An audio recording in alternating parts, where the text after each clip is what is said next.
adofo already shout adom no so no nyame de abo adom so agye yen anti na ehia wo nasem so etu ni akopon ankom de hwehwu se ya na ehia de pa ehwa na hwehwa mu no adesu etansuesua bibi fa da asempa no yehu se nyankopon eye yankwagye ho adwuma ode bakro no man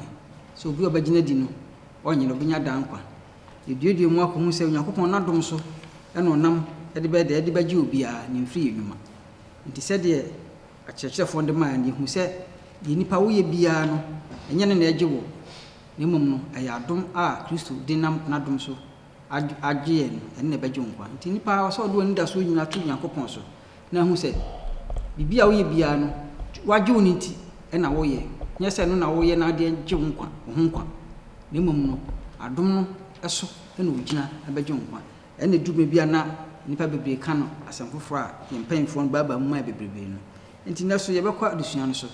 ansa na be hya ase ya to ansa afre mpanfo yi so maboa yi na adusua ti se ne yema mesu to pa ne ye boa kwa akwaba yeje da se se to ansa fo de nji ai de yaba na mishra kwa ne cha kwa yeje akwaba njesu de amia se se to ansa fo de nji ai de yaba mpanfo aba de mni ha bia mi so mbe papa ena adusua ama yehu se de bisi akobia ntino opanero una is of panero ntine bompa ye na tu mediation yakopon sa ema ya sa na ya bibia bompa endima fo ni ya bank se da wasi se ne dem so dia family na ya betra ha ne ye be bibi wasi mu ne adofo ne tifo ne Christopher nyina ache yesre wo nyansa ne mbi e kan ye ho na chichi mu tre ntime family brand nsisi ye ho na oba oni da so aye wo mu ne o ma ye to so mienu kwa betu yense ye sefata wadum nti amen amen bani mi da se bebre nya mishra nti living the advent hope opani ye boa o fa sa asemi na fa nya so se mo sa de man no so ka ho a sen na be kan hia sana ya shi bibiase that's it that's what topic now there amana no so atifa se no brofo no living the advent hope say ka advent a kire se ase wo hwe bibi kwan woni da bibi so a eba enti hwe awie mremu a enyina yinim se Kristo beba na metoso minus abafa na mako enti bra yegusu a ye twen o se ye ahosisie hwen sa okuni na oba no nti eno ne se ye niema be nya boaseto ya bo obrapa atwen onema etoso minu na nka bosem na odemaye wo 1 Corinthians 3 dum chemu 58 ana adunu nwotwe ose enti menuanom adofo muntintim munhim munkoso awurade adwuma mu da efiri se munse mo bre nyekwa awurade mu amen amen se ohwe atifia so de man na se betimi live advent hope betimi atwen atenase se akwahefo a ye hwe Yesu ma toso menu kwan no se yetimi egina yie ani se yihim abramu Kristo sunu be hia ohaw abrabomu atete beba na mum se yetimi gina ne yihim ne ekosoa tena ne mugidie enya ne mu ani daso so oba be fire akufriye hawo ne manemu a ene na ye bre no enya kwa amane be kumbia so banko ade a da chete bia na adusua no se komo baka obi se bo pa ye ni mo ni so nyina te se de te bia na bre enya kwa te nkoso na ye ntena so nya mu gidi maye mpa ba ma bibia ntwe mfiri gidie na ye kurom no anane da so a ye de ye ni asi so oba no na mum amane mbo ba de bat enya mu gidi oba ibenya ligi amayenka that's Panioro so wo hwɛ adusua sɛ lo si hya sense na wo de bɛkɔ wo ja bidasi ni da menua ye boanso ase se wabiabia adusua ne tifi asɛm ne ka bɔsɛm na mai na sɛ de wabiabia mu no adusua ne tifi no se retan akwanhwɛfoɔ ne dasoɔ no nti sɛ yɛ akwanhwɛfoɔ ne agidifoɔ de ye wani dasoɔ bi wo na ye transe wo sai ni dasoɔ mu ne ya hwɛ kwan sɛ Awurade Yesu Kristo bɛba nti o se sai ni dasoɔ na ye wo no is go beyond human limitation and lives. Nye imprema sitan yeti na etrako nenim san say ye hwese Kristo maye to so nenim obeba na so beba dia na chese Kristo sorry enunti no besan ba bio ti so sorry dia obesan ba na fe so ye behu se nyame Kristo ba nyame di justice pepepe ne ana atenti nukredie besi ho pepepe e wona asem ano na fe nso odi wiase a efe a better word a chen wiase a net ti apro a yetimu odi enu ne ba besi ho e woni daso a ye hwese obesan aba nti ye ni daso no nyina e hye ye ndi me ye hu se ampa ye nukre se ye se ye transi abrabo konkron e bo sa abra no e hwe Yesu anim a obabio nti se ye hwe nanim dia ne na e se eni daso bi wo ho maye nti sa ni daso no e se eye eni daso a eye active active no bibia edwuma engu ye nyese engu because Paul tell say gidi a enye dwuma edwudi wo ye James good e was James na Paul ne kan no James try enti no enti say e basa dia say ye hope no e active hope che say ye hwe nimu say be ba ne dormant a enye dwuma na fezu resurrection hope Kristo wu ye no wu sorry no e say nyamu ni je say ampa se Kristo wu sorry dia de na say ye say Kristo fo na fe so se Kristo beba biom dia na de o dia temu na eba nti say ye wo ani daso nso wo temu no sa temu na eba na ye wo ni daso no say ye be ye nkunim defo na atemu na chi no o de wiase papa bi besi wo na wo ma ye be gi wo mu nyina a wo a wo tie mi ni adofo nyina na me a me kasa nso mi ka ho bie no ye be kwa otan wiase papa nim abobra that's bebre na che se asem na ebe ka nyina na wasa aka no ebe hu kra no se esun abroho eni ho bi at end no ko no su nyina ana se de yedi ka aka no se de bia ye gidie no e proactive e se tembia no ye adwuma enye gidie a ye de to ne na de twa afa ana fe so ma nhwe honam se wo hwe ade no wo hwe na asase so de dia obam betima bu nti o se beyond the se de hu na asase so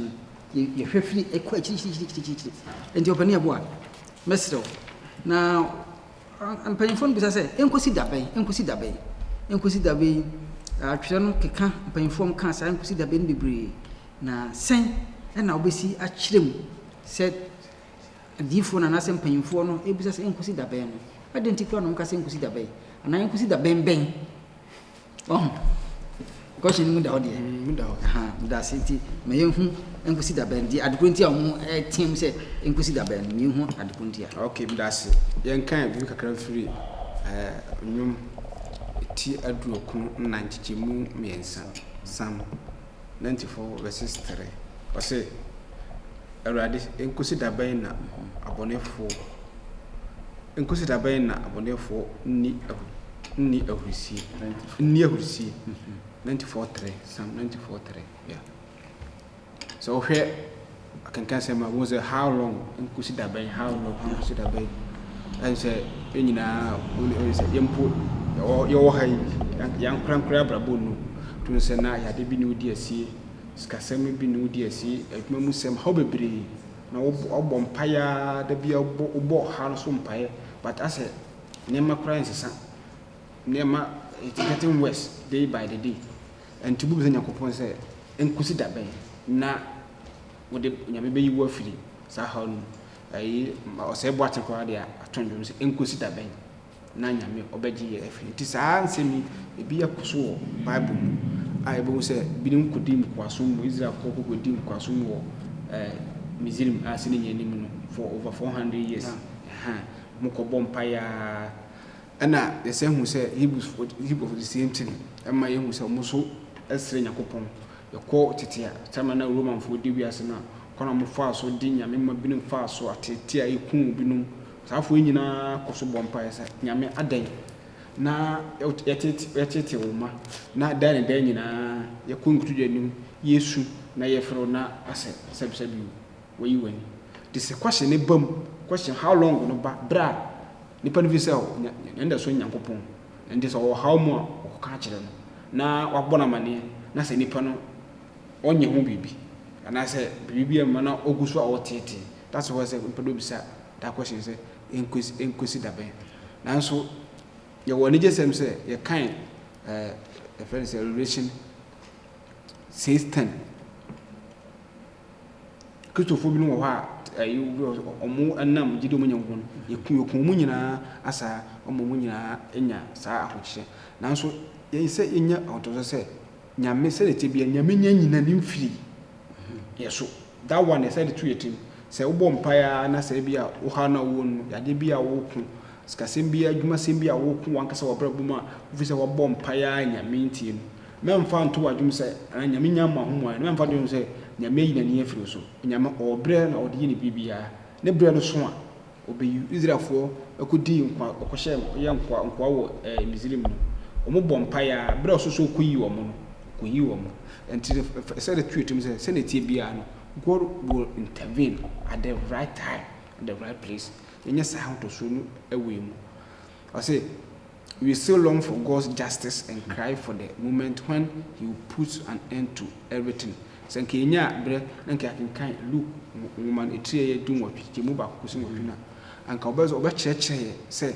Nyame, or more tata, or more share, so or more my ninka, no more a gua, whom there be a use of Nyame. Say the Tibiano. Nyame ede tene justice na obeti yesu na obabegi ye afiri ye hawo enti ni nyagidi ye se bekoso nyagidi ni yatena amane ekunu mama ye hwe abramu yawo na ye teno na me nkoyi ye ni mfiri nyame so ebasa wan hwe a ye be ye mfonso na mum ye nkoso anya gidi onyamu bible mu omo nya gidi onyame mu a omo nya ahotoso no bresem nyame be yi wo mfiri omo amane mu nti yenso yenfa safo nye yesuade na yenka hu se emfa ho ne amane yekum ma yenhwe amane no na mum yenkoso ma yenina Kristo no so se etifiso do ma se living advent hope yenfa nze yaje nkobi ba ndi se wo time ye na wo hye me so na wo tete me na se ne tebia ma je nkwane baba na oba oba be yemi afiri me ha oba be gemi afiri safo ne nsem na omo nso so twe safata omo so mansa kire mo adwen a se so fata or the Bama. That's a baby. I never can go once and you're Kakra can say, they are boa kind, a beer near the Yakusi say, we are see or how near or Brenne of a Bresem. Now, say ye fake Christo in the need that so ye friend in him. Your friend in himself or Bepa Nanka shy, ye shenny pasu. O Yamisum, a beer found the old Pesa Wunya, or Yamisum or Wunya. The can for a modica GD4 I kun woman, can't trust them or say woman soon. How long will you avenge on our blood? Say that Bena Yami, Obeti wom Sufrena, woman, Mukun, Diwan, Yakayaka, do woman, Samama. Inti a share Christo name so a ban. Nay, I could try the Bema Bonnie phone, or see enter Yakuma 3 a.m., and he will put an end to evil. And Debbie Beba, say Nimo, I acquire and say, you're ready, yes, to Christo Pin and no Yamua. Saa bonine mu ye nyina nyina bekwa wiye that's bebe o hwa abakasa sasem ya asema asem bi keke David osun said that ben nyam dia tenten ne beba ade na admoye fo ho wa ho to ne asumgi na nyame maebre ye hwe ne ya na no me hwe documentary bi na India ache Christians bi ya in prison because of me Christians ntino wo mu di na mo faith no mo fa Hindu flag nye de mo omufi ansa na du ha ye nhwe fi anya say du na mo ho a ye be hye no enti no ye kan say no beka say small thing beka say just tete na si ene da so koso enti do so omo ya Christopher sa areas a omo fi sa tribulation no omo ka say ni nyam da be no bobu aten na ye be kwa man ti mu a enti omo beti as ye de suyesu ni omo no omo te ye tum kasa na ko omo ti a enka omo beti as ye pa ache say de ye tin yeah. Now say last month your footballer we really feed the actual nation. This is Australia. Australia. Yeah, because of his faith, almost all my banning is more mobile. Nijidi Ukraine sorry or kunti. Into women in the air come and say, "Me debi be dua." Yamin desire winning in a becone me. Yamin sham panero ne panebo.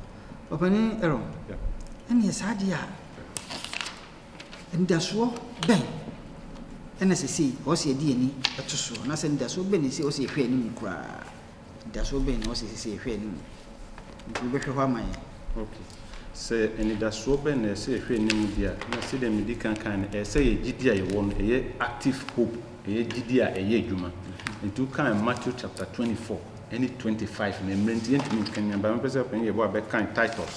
Titus 2 verse 12 and 13 amai ti uka Matthew 24:25 a ɛkyerɛ yɛn sɛ Yesu di nneɛma nyinaa bɛbɛ na wie na ɔmo a ɔmo hyɛ ne mma so ne Kristofoɔ ne gyidifoɔ nyinaa no ɔde ne nyinaa bɛba na wie Titus 2 na say 12 and 13 okay. Titus 2 12 and 13 na ɛyɛ ne yɛn sɛ yɛapa musubɔ ne wiase akɔnɔ a yɛmfa adwenemutie ne tenene ne nyamso mpa ntena wiase bere mu amen nti wɔn sɛ ɛkɔ tibia ti se ne ahohiahia mu ti se a ɔsɛ sɛ ne yɛn transi kan last part no hɔ last sentence 13 last sentence 13 was okay Kristo ɔsɛ okay ɔsɛ ntwa Nyankopɔn kɛse yɛ ne Nyankopɔn ane agyenkwa Yesu Kristo ahotɔ ani da so ne animonyam ahoyie no nti Kristo ahotɔ ne n'ani da so ne animonyam eyie ahoyie no kyɛ sɛ wei na ɛsɛ yɛ ma yɛ ne da so sɛ deɛ nipa hyɛ yɛn so biara no sɛ deɛ wɔn yɛ biara ma yɛ ne da so enkosi yɛn so ma yɛ gidie no enka nhyɛ ɛsɛ yɛ gidie no kɔ so yɛ adwuma should be active a ɛbɛyɛ adwuma so sɛ Jesus will put an end to poverty and oppression nti ohia buburo bra nipa bre hyɛ yɛ hyɛ nipa so sɛ Kristo pie na animonyam a ne nyinaa bɛka yira bɛka kusie so ɛsɛ yɛ transe yɛsɛ nipa transe no ɔdwene sɛ ɔrehia hwee ɔnku ntɔkwa ho biara ɛsane sɛ God has asked us to live justly in this world wɔn akeka sɛ ma yɛka sisi a nyamnya ka kyerɛ sɛ sɛdeɛ asetran ne ɔhaw no kɔ biara yɛn transe ababo kronkron ne niyɛ kronkron ma yɛn prepare yɛn ho na yɛn ka sɛ the last 2 weeks lesson 8 ne sɛ ɛsɛ yɛ di bɔne atwa bɔne so kaa na daabi nyɛ saa na ɛsɛ yɛ ɛsɛ yɛ transe ne bɔ abraba kronkron ɔsɛ our duty is to care for those in need and to supply their needs accordingly to our possibilities nti deɛ ɛsɛ yɛyɛ wɔ saa bere no mu sɛ wɔn a wɔn wɔ ahihia mu wɔn a wɔn hia bia mɔbrohofoɔ ɛnni bie no ɛsɛ yɛ kɔ wɔn mmoane yɛyɛ wɔn adɔyɛ sɛdeɛ yɛ ahoɔden ne yɛtumi bɛtumi ate sɛ ankorankora sɛ asafo ɛsɛ yɛtumi yɛ saa ɛma ne boa nti sɛ ɔhaw no ne nhyɛsoɔ no ɛkɔ so a ne kwa sɛ yɛka hyɛ Israelfoɔ kɔ nkwasom ɛwɔ Egypt Misraim no wɔn anka ahyɛ daabi ɛwɔ mu sɛ wɔn amma wɔn ho kwan ma wɔn ansum sɛ deɛ wɔn pɛ sɛ wɔn sum Israel nyame nanso gyidi a no wɔn no wɔn anka nhyɛ Mehyɛ Azaria Hanania ne Daniel wɔn kɔ Babylon gyidi a no wɔn no wɔn anka nhyɛ wɔn ma gyidi ne yɛ adwuma ɛkɔduru sɛ wɔn nsum baa na wɔn gyina sɛ daabi yɛ gyidi a yɛkura mu a yɛde afiri Israel no nyɛ Babylon ɛna yɛbɛkoto naseɛ na yɛde akuntu baa ne yɛasom nti yɛn nso saa bere ɛsɛ yɛ ma yɛ gyidie no atintim sɛdeɛ aseta ne ti abrabɔ no ti deɛ wofa mu biara deɛ ɔhaw no kɔ biara sɛdeɛ asafo no ɛkɔ biara a wɔ mu bɛka sɛ nyame asafo mu yɛ nyame mba ɛna ebi a yɛadeda ne ate asan ba nyame asafo deɛ ɛwɔ hɔ a ɛyɛ adwuma yɛ active nti yɛ ɛwɔ mu so ɛsɛ yɛ tumi yɛ active na yɛyɛ adwuma na yɛsiesie yɛn ho nti sɛ wokan Matthew 24 ɛne 25 no sɛdeɛ meka nneɛma bebree na ɔkyerɛ yɛn bia mebɔ kakra bi so na yɛbɔ anso de kakra asoso ɔse we should not be troubled ɛma yɛ akoma ntutu wokan Matthew 24 chapter 24 verse 6 ɔse ma yɛ akoma ntutu wokan verse 10 nso a ɔse not stumbling or apostatizing or hating yɛ sɛ ebi a yɛtete hwi yɛporepore anaasɛ yɛpaw nyame yɛpaw yɛ gyidi akyi ne yɛkɔdi anyame foforɔ sɛ ɔbrɛ ne ahokyerɛ nti ɔsɛ ɔde akɔdi deɛ mentumi nkɔ bio na magya ma menkɔpɛ bibi na me ho ntɔ me daabi anaasɛ yɛbɛtan yɛn ho yɛbɛdi anitan ne apapaamu aba yɛn ntam sɛ bi a ɔbrɛ ne ɔhaw ne amanneɛ ba asafo no ɔsɛ nni kwan sɛ yɛyɛ saa afei wokan verse 12 no nso a ɔsɛ having a warm love nti ɛberɛ a ahokyere ne ahohianyi aba saa bere na ɛsɛ ɔdɔ a yɛwɔ no ɛsɛ yɛda ne de ne yɛde yɛ adwuma wɔ yɛn mu ɛwɔ asafo no mu yɛn nnuane mu ntam yɛbusuam ne yɛ adwuma mu ne baabi a yɛte ne sɛ saa bere no ɛsɛ yɛde yɛda ɔdɔ adi foforɔ bi akyerɛ wɔn na ɛba saa na afei yɛ transe ne aboabraba enduring to the end ɔsɛ yɛntumi nyina nkɔsi awieɛ ne nkonimdie no bɛyɛ dran no deɛ nkonimdie abotire no nso bɛyɛ de bɛkyerɛ na sɛ mede bɛ awieɛ na yɛbɔ atoa so no sɛ preaching the gospel saa taa no mpo no ɛno mu na ɛsɛ yɛka sɛmpa no Peter no mu ni Paul no ni Andrews no mu na ɔmo taa wɔm ne yɛ kumbi mu ne ɔmo hu yɛbɔ Peter sɛ na ne yɛsi nante ne yɛtwitwa bi ne mu ne de bi twi fam na agyidifoɔ no aka nyina ne asuafoɔ nso ɔmo hu yi nanso ɔmo anti asan ɔmo kɔ so ka nyame asɛm nti yɛn nso saa bere so how no na amanneɛ ne ba saa bere na ɛsɛ yɛnya gyidie kɛseɛ yɛtumi ka nyame asɛm na afoforɔ ɛte That's it. Wow. I just What do you mean? yeah. We can be kaka. For a crash in radius. So I was only able to answer kind Matthew 24 and 25 to 25 now. I'm sure or can't send baby chair. I find you so my to so mean. Say the area of Boston. Say kind 24 verses 23 to 24. Can we say not believing in false Christ and prophets? So here I'm a near woman. I'm child wukuma. Why shall not a more power did now the one for me pray for me. And also now I'm a day a gradibia beba. And also now this is fear basabasa beba. Now if you know all the one of you one of you young couple visa, there may be a good to me a poor team. Tinity biano, your mother did not Christian. Nothing yen doubt. You should beware. I'll be aware that is 32 to 33 or say me in the doubt. A blessing so one chair more to team more. Why will you be a crab came around of the public because who pass a winya who pass a winya through how now so don't send up. I'll be a for so a do. They say one more near now. Why has I been the moon? Which is just as simple as we can one of the public idiot. A bass as well, no young point a babasa. I was say, let us always be ready. You see, you see, say a pay in young coupon. Also be faithful and cautious. Or say ye careful when you need that hole. And you say, it's not easy as we are saying. You can say be a air for self. If you also from an more one only to Lucifer. Now you catch it, say, you know, you did more. Adding there, but you're the own tutor they can follow my banner. Say, Shadrach, name is a number nabu. Or must more can't can.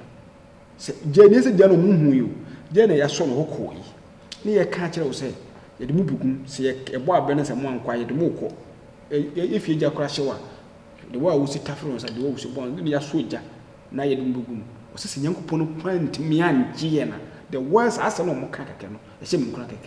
So only Gidia, and so Casasan, and so young upon and woman must. This also a do cyber here. Paso cast as a see. So how poor a woman say, who point to me and Jimia. The young upon of your monk as engine how no help trouncing with her.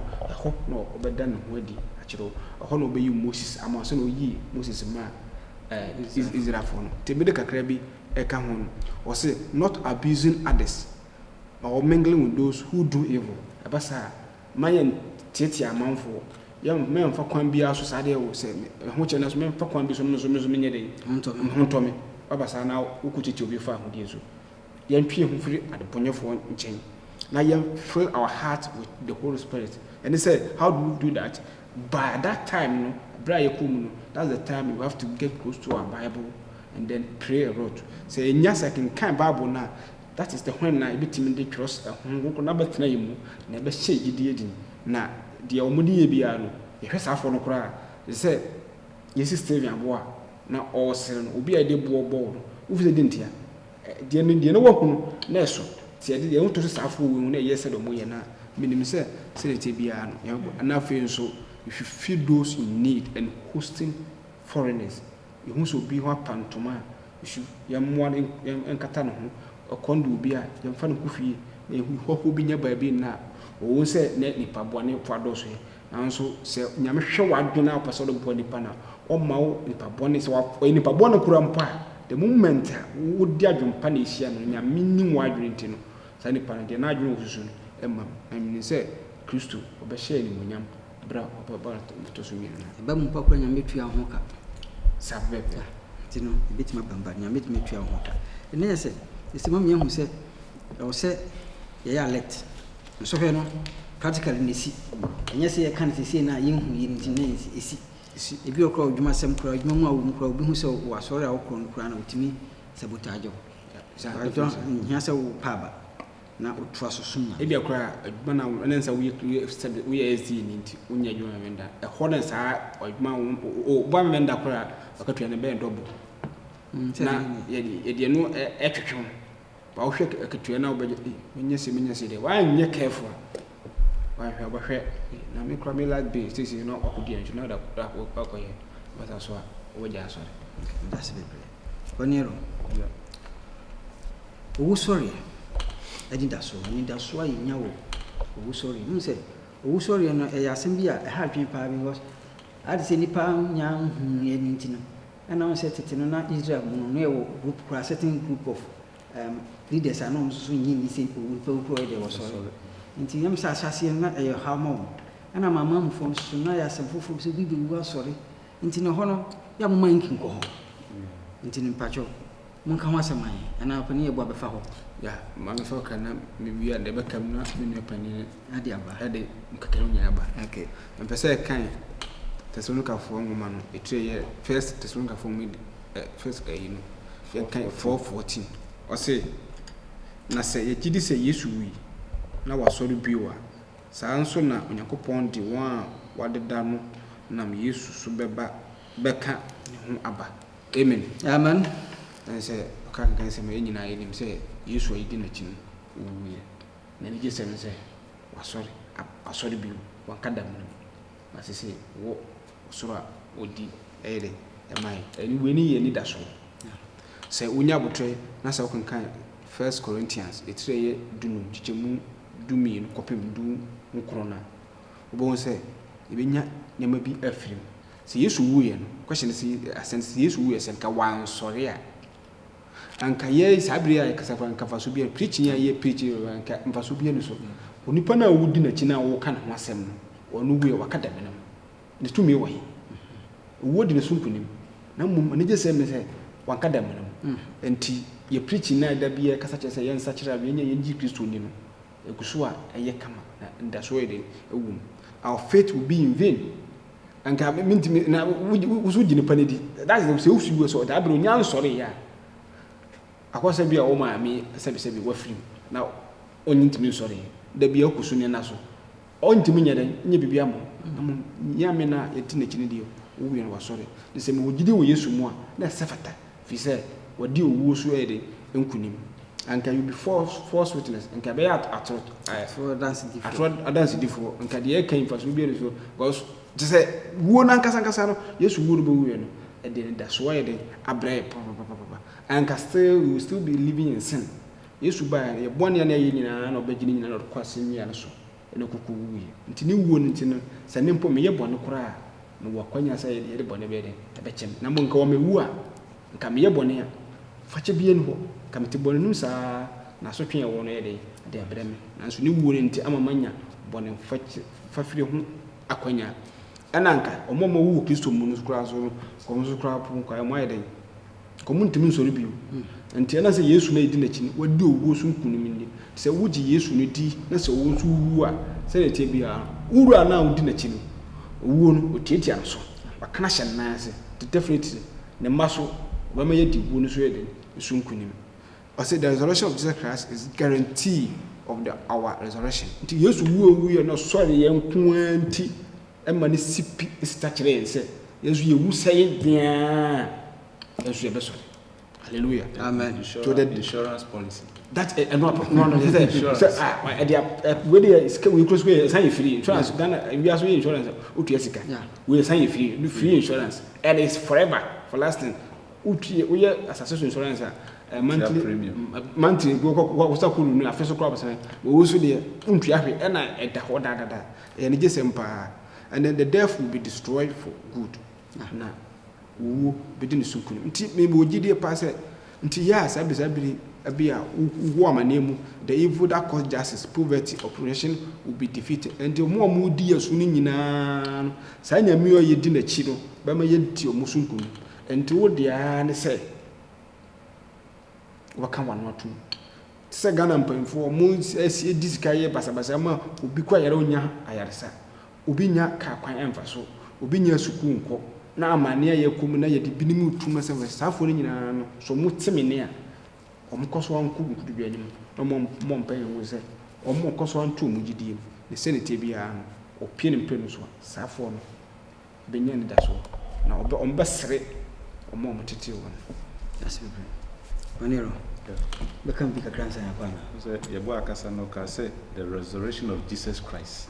is the guarantee of our resurrection so ne ka say you have insurance and insurance policy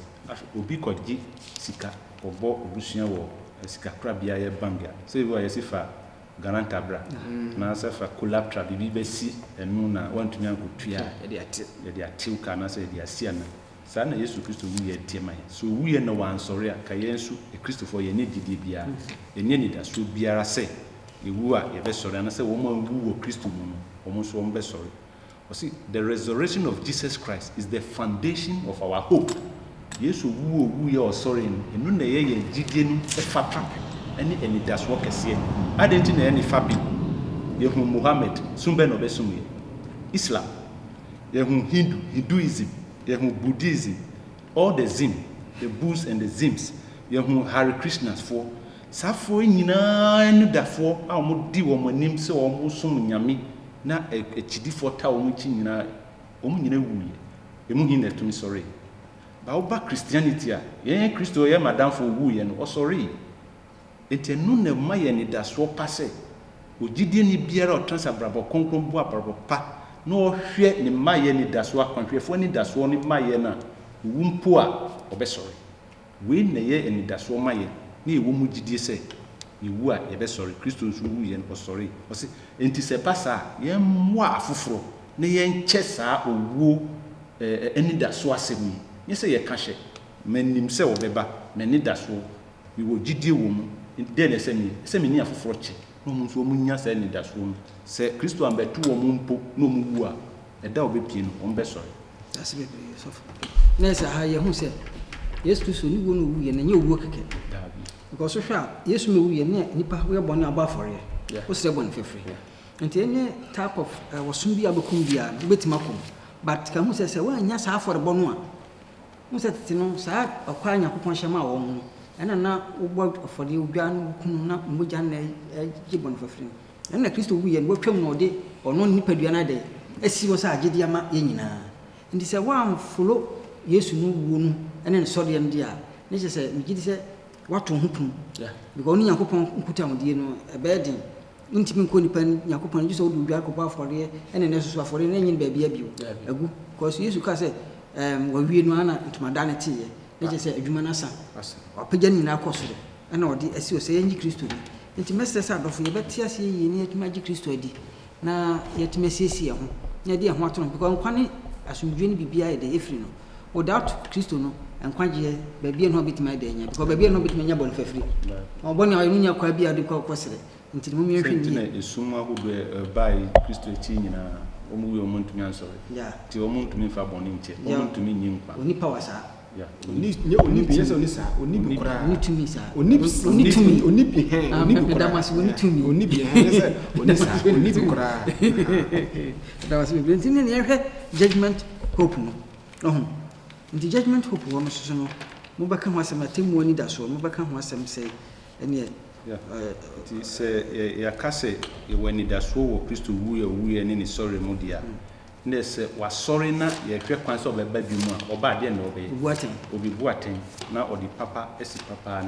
na abɔnefoɔ waka kyerɛ sɛ montra se nkɔ mo bɔne mu na awie no atɔre wɔ mu ase nti ɔbɛnyɛ bɔ ampakyɛw kan Ecclesiastes 8:14 chapter 8 verse 14 eti mo twitche mo edina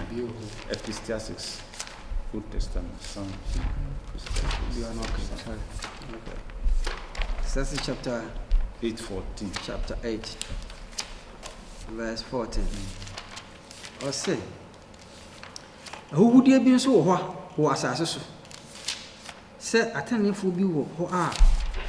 adeɛ a ɛmfata abɔnefoɔ ne yɛ bɛto wɔn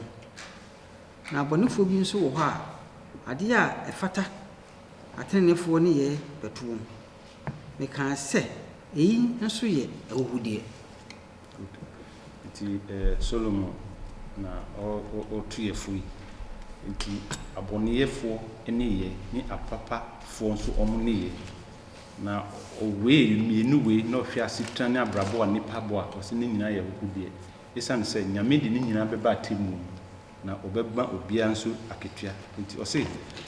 with no hope of justice no hope of judgment no hope of things being made right our word will be an upside word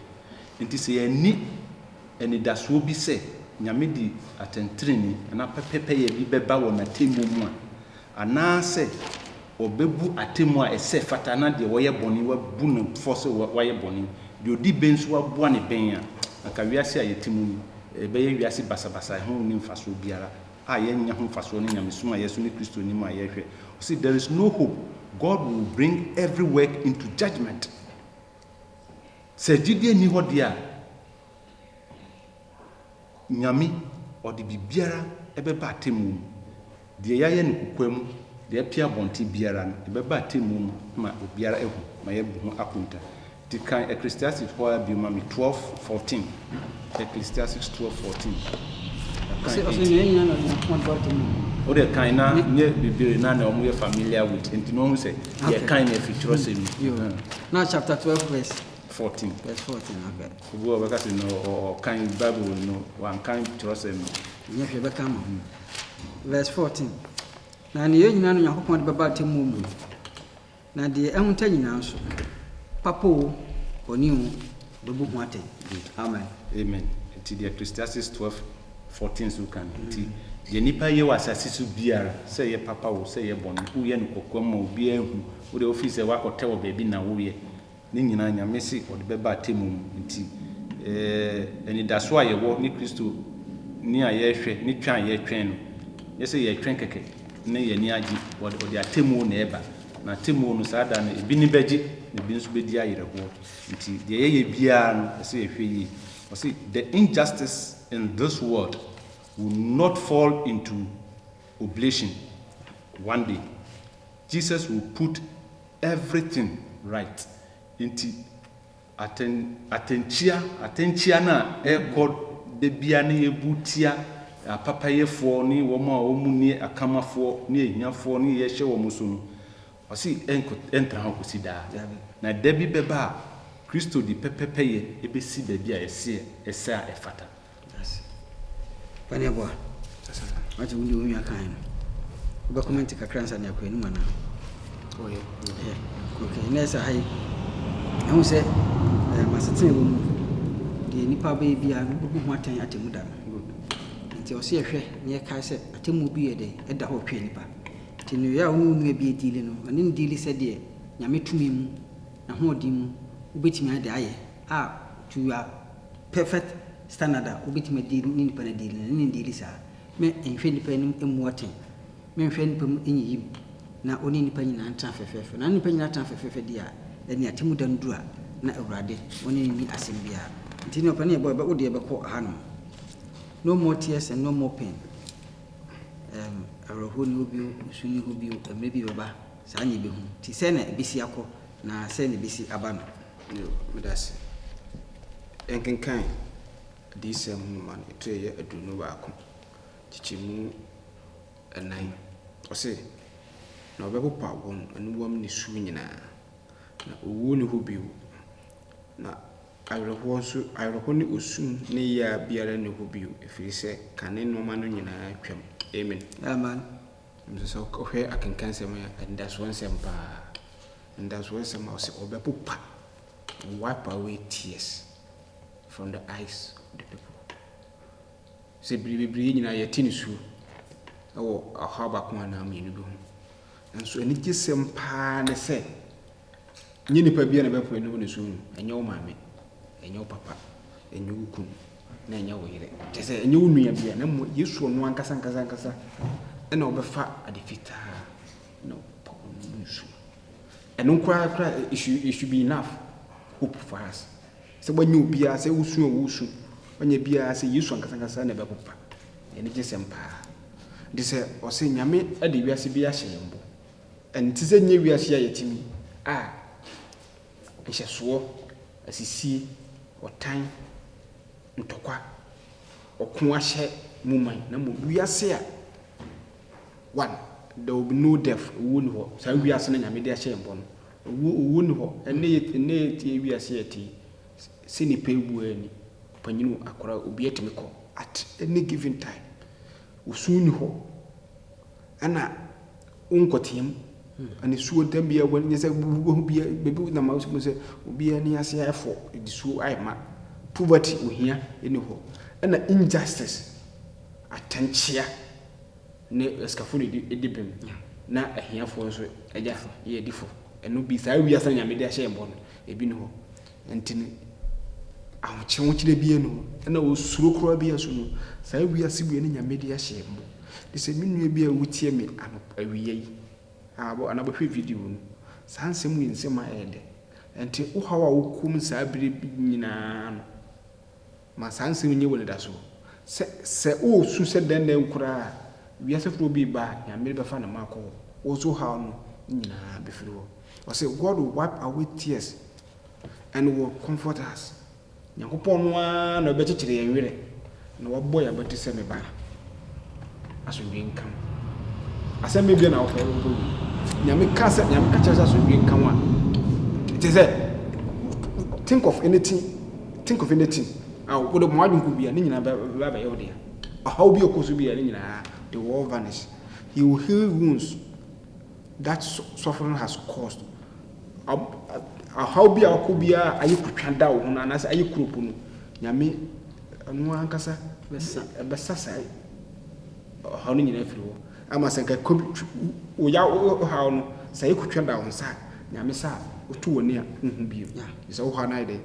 afiri ho enti enkoso nya gidi wo nyame mu na yen mfa ho to no so se de tibia no piase fo no de obaye no emu efe na mo se bitimi akwa bitimi atwesa wi ase n'anima gise nya emu ahoto so gise ma ye ho kwan de hwe n'anim na ye gina bra ye wo sa ha no na mni so oba be ma ye mo na ya hawo ya ma ne nyina efiri enso that's bebre panero o ka se no wa kama sama o be kan me ye dia so so tofa na o wie okay mi da si da panye bo ase so wa be bo adesua kama o si wiase anyanwa hye ye ho bom wiase a entise de etimu ni ena wiase etimu politicians won kanukre doctors in kanukre asori mba kanukre judges in kanukre sofo on kanukre edan kanukre asori ba kanukre enti chese wiase no aye confused na etimu ba wiase a ye hwe anim a Kristo de bebrain na ye ni da so wom ni wo sorry no ba bu aten na wo ma obebua won bebe ko ho saa niam ye ni ho uwo ni ho isu ni ho ayere ho ni ho ya sumdwe man kuto enti we na media me kondo na me kra pese me ko hobi na me kanfoma atifo nyina nso se ya mprese saa wiase papa we ba da be sane aba na Yesu de be hye ni masa no enso ye be ka ho bi na won so be ka ho o say hold fast to the comfort, the faith, the hope that God has given you in His word. Inti osi yen kwem twe awerechichire ni ejidie ni anidaso anyame dia maye wonasem. Osi never be discouraged. Ema wabamu mu ema bibie hinhi ukra. We are to hold fast and live up to all the light we have received. Inti ehani nhyirasem ni nkrasesem ma yenye nyina se yekrem twe na yetasem bo ho bra ekusi se Kristo beba. O say because God wants us to grasp the eternal truth and act on his hoping and communicating same to others and the life we have received. We are not to acquaint and to be acquainted also with his love for them. We are to watch vigilantly for the coming of Christ Jesus. Inti yebesi bia no ese ye ma ye ni Kristo so 13 na ye ma bibia mu ya bam na ye hwe Kristo ma ya etoso minu na opia ogugu ye mo akrapa no kwafo bra betra be ya mesisi Banyero ya misha sumidasi mo ahodi o mo nkwanhye amen banyero obeka bibia nsanya so kakra bia me ne kan won say was God will lift up his children who have been hurt and put down by other people. Nti wa ho kyerem amanfo de wontumi esisi won ebiri bi ba nyame ono abetene nsa so hwe picture na se nyame no obe imagine in your own mind se nyame betene nsa bra wo down nyame atene nsa no so tene nsa no odi pagyaw afiri wo say sorry ebe fe pa nti nye sa agidi no ma haw no enyama enyi bia enko so ntina agidi ma na yentwe ne seneti bia ni su na afọ yesu nye no nyame ono na ono ne nsa na bepopo na die mbie na aka nti Kristo no nhyede ne ntimi ntwan kopenso koba na do bi amen kwa mfumu pa ya na mboa mama ho ya pa nyame hyam o chira wase damase bebre nyame hyam nyese ne yahu se Kristo bubu atade ma die wiase akodu bia no yakopon nyae nipa ama ne hu amane a David wosu nyina na yakopon ohwe nso no oje wase ono sufre no oje won na we de na je no kura obaje awie kura no ama yenkwa nti no wase de ode bama ye no nkwa no ehu akatua no so se okodu ahimam ho a se wat kan se wase wo hwe a hu se na de afa no ya afata se hu de waye bia because aye adia chese nti na nya nti na okase adom onam gidie so de de agi yankwa fi se wo hu se bibia no waye value se unya sa akatua no ya adom keke ne mum de bak hu se ye de ho betunya kopon so na ebra so hinu ma de ni na ne begina pintin na awurade daachi opia de akatua pa e de abre awurade nhira mum panfo onhira tiefo nyina na o ma nyina so opani yeboa obeda awurade ase aman na wasere awurade se obam ya dom ye de ho ato no so se de enso hwenti bia na ye de ahwen ko so we de obeba ti bompa ya man bompa yesu dimafo ni ya bank sie da wasi ebre hyase de no hyase esere wonche nhira ne adom ampare woni ehwem wakaye ho ama ye de adufese abrahuma da wasi da amen sabri na yakoso ase wonche osura ho treso se bretese mu ni hia wo ho den se na be ya omane aye wo mu ne bitima trase atwen bosha wahye na ma ya yangofa ya kwanso eno nso emusu no yo hawo bebere ti papa isro ma osura ho den ma ho kru meka ho da nyina na hawo se ne hawo no tibia no ntimi pagya ye ni hwew na yenkase eye pi e ma yenkra yitimi tenamu a yerim se bosha wahye no nso wonni hwemoda wopo ye no mu nusu odi asundwie edi anije abra yenkra na wonso a wo tata ye no wo tete ye no wagye ye ne jefrens won sache wadwen meni se awiem no wonso de asotwe afata ebebere eja ya tifo nyina hye wonsa obi bia sabiri o haw amane dadwene bia okuntu dwe no sufro papa bisro kona mwa na yin haw fu so na wa so nya asu na abrinya no ntimi fantie wasem wo husa ampa one ne bambo fo ne kamafo da wase watie ye wie pena nya kwadom pi amen amen we have the answer the address of was sana